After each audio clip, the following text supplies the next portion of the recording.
Hello friends, मेरा नाम है उर्वी और मैं कहानियाँ सुनाती हूँ। आज की कहानी एक कॉमन मैन के बारे में है कि वो कॉमन होके भी कितना ही स्पेशल हो सकता है। तो चलिए शुरू करते हैं कहानी को। कहानी की शुरुआत में हम इंदु को देख पाते हैं। आज तो उसकी शादी है, पर वो इतनी ज़्यादा अपसेट क्यों है?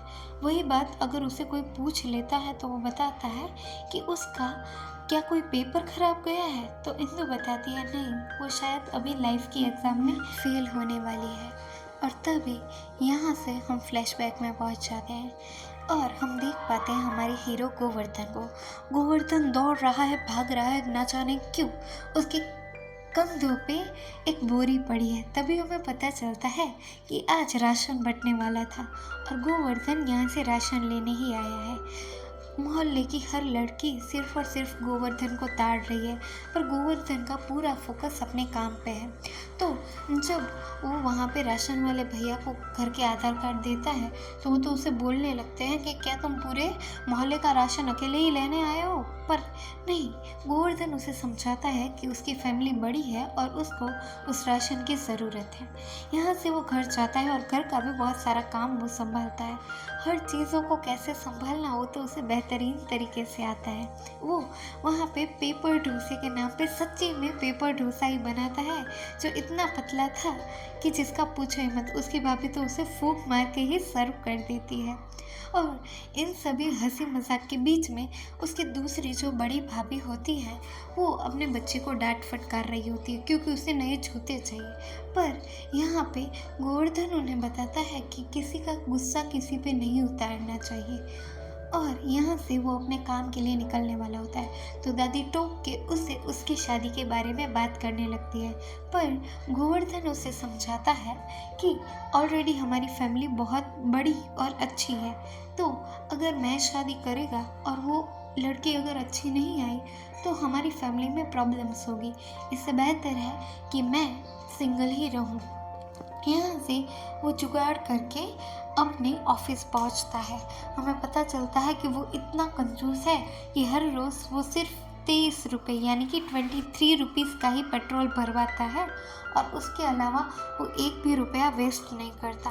पर अपने काम में वो काफ़ी ज़्यादा उस्ताद निकलता है, जिस वजह से उसकी ऑफिस में काफ़ी ज़्यादा तारीफ़ होने लगती है उसकी। इवन तो उसकी लड़कियां ऑफिस की भी उस पर फ्लैट है, पर वो उन पर कुछ इंटरेस्ट नहीं लेता। वो सिर्फ इतना बताता है कि मेरा पूरा फोकस बस और बस मेरे काम पे है। छुट्टी होने के बाद वो अपने भैया जो शराबी हैं उनको ठेके से पिकअप करने जाता है, पर इनमें शायद कुछ नोक झोंक हुई है, जिस वजह से वो भैया इसके साथ नहीं आते और रिक्शा करके चले जाते हैं ना। रात होते ही जब अपने कमरे की ओर ऊपर की ओर जाने वाला होता है गोवर्धन, तो दादी उसे टोक देते हैं कि मैंने वो कमरा किराए पर दिया है। अब ये जान के गोवर्धन को काफ़ी ज़्यादा गुस्सा आता है, तो वो बोलता है कि मैं अभी के अभी वो कमरा खाली करवा दूंगा, कौन है वो, निकलो बाहर। ऐसा ही बोलता है।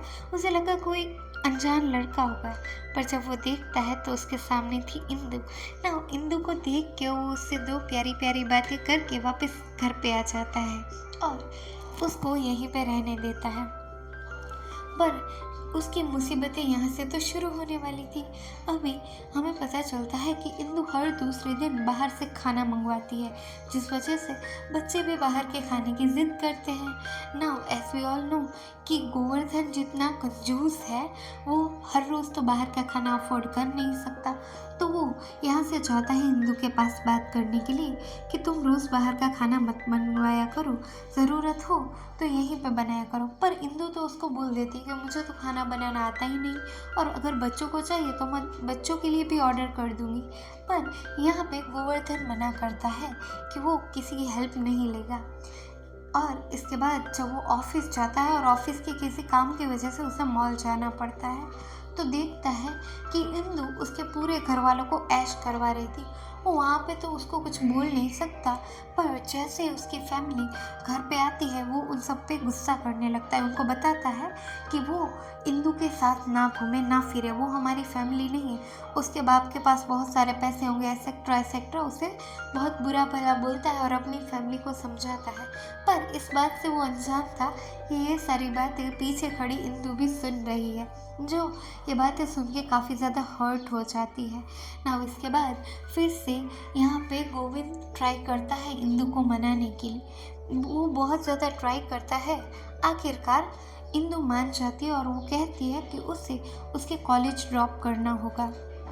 पर हमें तो पता है कि गोवर्धन सिर्फ 23 रुपये का ही पेट्रोल भरवाता है, तो वो मान तो जाता है, पर वो उसे बताता है कि उसे उसको पेट्रोल के पैसे देने पड़ेंगे। तो यहाँ पे इस चीज़ के लिए इंदु भी मान जाती है और ये लोग जाते हैं इसके कॉलेज जाने के बाद वो रिटर्न का टाइम भी इसको बता देती है, ताकि रिटर्न में भी गोवर्धन उसे लेने आए ना। ये लोग काफ़ी अच्छा टाइम स्पेंड कर रहे होते हैं अपने एक दूसरे के साथ। पर तभी हम देख पाते हैं कि यहाँ पे गोवर्धन के घर पे एक गुंडा आया हुआ होता है, जिससे कुछ पैसे उधार लिए होते हैं गोवर्धन के बड़े भाई ने। तो यहाँ पे वो आके इन पे घर पे बहुत ज़्यादा गंदा गंदा बोलने लगता है कि अगर तुम्हारे पास पैसे नहीं तो तुम अपने घर की औरतें भी यहाँ पे बेच सकते हो, जिस वजह से यहाँ पे उनको काफ़ी ज़्यादा इंसल्ट को फेस करना पड़ता है। पर गोवर्धन को जब पता चलता है कि ये सब होता है तो वो उन गुंडों को बहुत ज़्यादा मारता है और उनको अच्छा सा सबक सिखाता है। शाम होते ही अपने भाई को समझाता है कि वो कुछ और काम कर सकता है, जो सुन के उसका भाई उसको एक तमाचा मार देता है ना। ये सब देख के इंदु काफ़ी ज़्यादा स्ट्रेस हो जाती है कि ऐसे कोई कैसे कर सकता है गोवर्धन जैसे अच्छे आदमी के साथ। पर यहाँ पे दादी बताती है कि आज से कई साल पहले, ऑलमोस्ट 8 साल पहले, जब गोवर्धन का बड़ा भाई सिविल सर्विसेज के लिए प्रिपेयर कर रहा था तो वो हर इंटरव्यू में फेल हो रहा था, जिसके बाद गोवर्धन ने उन्हें बताया कि वो कुछ और काम क्यों ट्राई नहीं करते। बस फिर क्या था, उसने हर एक काम करना छोड़ दिया, वो सिर्फ घर पे पड़ा रहता था और दारू पीता था। उसने गोवर्धन से बात करना भी बंद कर दिया था। पर आज इतने टाइम बाद जब उसने उसको तमाचा मारा तो गोवर्धन बताता है कि उस बात से वो खुश है, भले इसी ज़रिए से, पर उसके भाई ने उससे बात तो करी, जो जान के यहाँ पे इंदु काफ़ी ज़्यादा इम्प्रेस हो जाती है और वो 8 लाख रुपए देती है जो उसको उस गुंडे को चुकाने होते हैं। वो उसे बताती है कि वो भी उसकी फैमिली का पार्ट ही तो है और वो जब उसके पास पैसे आए तो वो उसे वापस कर दे ना। इन सब चीज़ों की वजह से ये लोग अपना लव भी एक दूसरे को कन्फेस कर देते हैं और काफ़ी ज़्यादा क्लोज आ जाते हैं। अभी यहाँ पे गोवर्धन डिसाइड करता है कि वो अभी खुश रखेगा इंदु को, जिसके लिए वो शाम को एक पार्टी ऑर्गेनाइज करता है। पर इंदु के आने से पहले इंदु की एक बुक वहाँ पे आ जाती है। इंदु के ना होने की वजह से गोवर्धन ही वो बुक लेता है, जिस पे लिखा था द मैन गोवर्धन, यानी कि ये बुक गोवर्धन के बारे में है। और उसके कुछ पन्ने पढ़ते ही गोवर्धन को समझ आता है कि ये उनके घर के निजी मामलों के बारे में है ना। बुक को जाने समझे बिना वो यहाँ से चला जाता है इंदु के पास और उसको एक तमाचा मार देता है कि तुम्हारी हिम्मत कैसे हुई मुझे गरीब बोलने की, तुम आखिरकार अपने आप को समझती क्या हो, हम कोई गरीब नहीं है और तुम्हारी कोई औकात नहीं है हमारे सामने। ऐसा बोल के वो उसको 4 और खरी खोटी बातें सुना के यहाँ से निकलने लगता है। यहाँ से जाने के बाद वो डिसाइड करता है कि वो एक कंपनी का मेल, जिसको उसने काफ़ी टाइम पहले रिसीव किया था, पर उसके लिए उसे बाहर जाना पड़ेगा। पर अभी वो कैसे भी करके बस बहुत सारे पैसे कमाना चाहता है, तो वो उसको एक्सेप्ट कर लेता है और उसी कंपनी में ज्वाइन होने का डिसाइड करता है। ज्वाइन होते ही वो उनसे कुछ सैलरी एडवांस मांगता है, एज इफ उसे पैसों की बहुत ज़्यादा ज़रूरत है ना। इन लोगों ने पहले ही इसका काम देखा हुआ होता है तो वो भी कन्विंस हो जाते हैं। पैसे आते ही गोवर्धन पहले एक आईफोन लेता है, उसके बाद एक बाइक लेता है और बहुत सारी ऐसी नॉन नेसेसरी चीज़ें लेता है और अपने भाई के बच्चों को अच्छे स्कूल में भेजता है, अपनी भाभीयों को शॉपिंग करवाता है और ये हर एक छोटी छोटी चीज़ वो वीडियो कॉल पर इंदु को बताता है। वो बताना चाहता है कि वो कोई गरीब नहीं और ना ही वो गरीबी में जीता है, तो वो बात सही से समझ ले इंदु ना। यहाँ से वो बहुत ही ज़्यादा प्राउड फील करने लगता है खुद से और वो उसकी कंपनी की सीईओ से मिलने जाता है। सीईओ से मिलके वो टोटल शॉक में चला जाता है, जो होती है इंदु, और ये कंपनी भी उसी के नाम पे थी। उसके पापा अभी यहाँ पे इन सब चीज़ों से अनजान है और इंदु भी इन सब चीज़ों के बारे में कुछ भी नहीं बताती अपने पापा को। गोवर्धन पहले तो काफ़ी ज़्यादा शाय फील करता है, पर एज वी ऑल नो कि उसे पैसे की ज़रूरत तो है, तो वो डिसाइड करता है कि वो ये जॉब कंटिन्यू करेगा ना। उसी रात को उसको कॉल आ जाता है कि नेक्स्ट मॉर्निंग उसे निकलना है यूके के लिए और वो रेडी हो जाता है।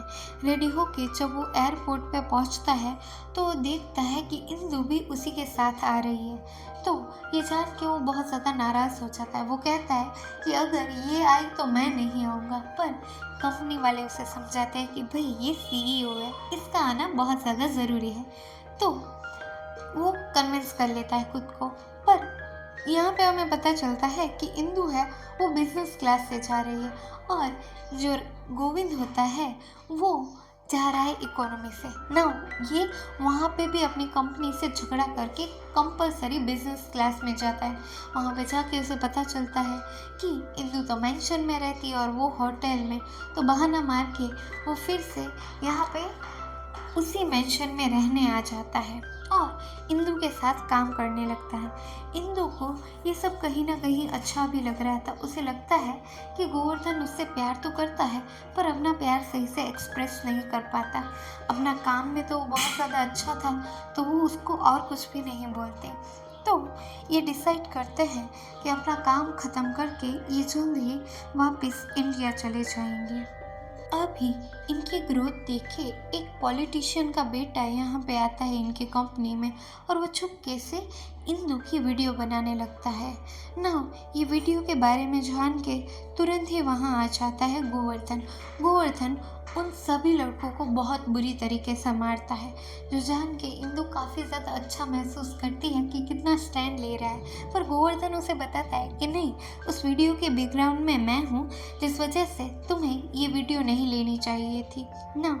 ये सब सुन के इंदु का दिल तो टूट ही जाता है और कहीं ना कहीं वो गिव अप करने लगी थी यहाँ पे गोवर्धन से। गोवर्धन को एक कॉल आता है कि उसकी सैलरी 3 लाख नहीं बल्कि 30,000 आई है। तो वो अपनी कंपनी में बात करता है कि आखिरकार ऐसा क्यों।